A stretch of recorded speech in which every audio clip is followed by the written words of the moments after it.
Párrafo tercero. La responsabilidad moral individual. Del elemento impulsivo pasemos al elemento reflexivo de los actos humanos. Cuando hemos estudiado la voluntad, hemos dicho que las acciones de las cuales el hombre puede ser considerado como causa son aquellas en que han coexistido los factores discernimiento y libertad.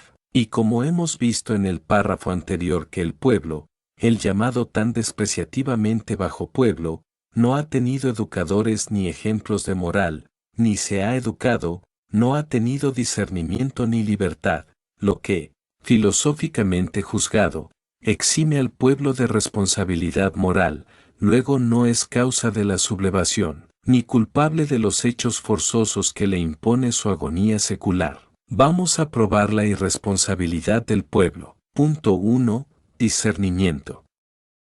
Es la plenitud y normalidad del ejercicio de las facultades intelectuales, conocidas bajo los nombres de percepción, concepción, reflexión, imaginación y razón, las que aun cuando se puedan poseer innatas, si no se las cultiva con la educación, permanecen adormecidas por falta de ejecución. Como el pueblo no entró en la universidad ni pudo cultivar esos elementos que crean la responsabilidad, el pueblo no es responsable. Punto 2. Libertad. Es la plenitud y normalidad del poder de resolverse en virtud de una deliberación y de obrar en el sentido de una determinación nacida de los elementos del número anterior. Y como el pueblo no adquirió aquellos discernimientos, no tiene tampoco libertad.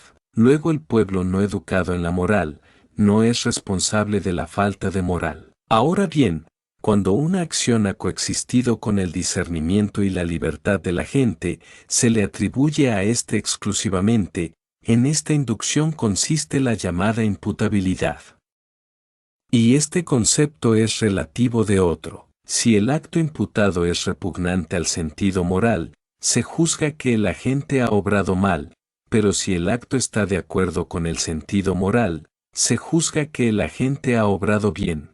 He aquí la calificación del mérito o desmerecimiento de las acciones humanas. Por otra parte, el rumbo indicado por el sentido moral y que debe seguir la conducta humana, tiene que ser una relación constante entre aquella y nuestra finalidad.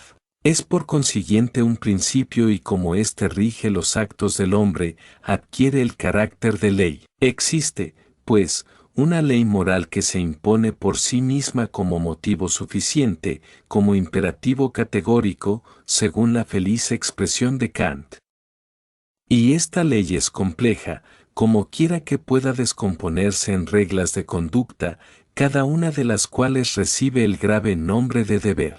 El ejercicio habitual de los deberes relativos a determinado género de acciones constituye una virtud. La infracción frecuente de dichos deberes, caracterizando al sentido moral, constituye un vicio. No es imposible, pero es muy difícil sintetizar todos los deberes de orden individual y social en una o más leyes abstractas. Los imperativos de Kant se refieren únicamente a la moral social.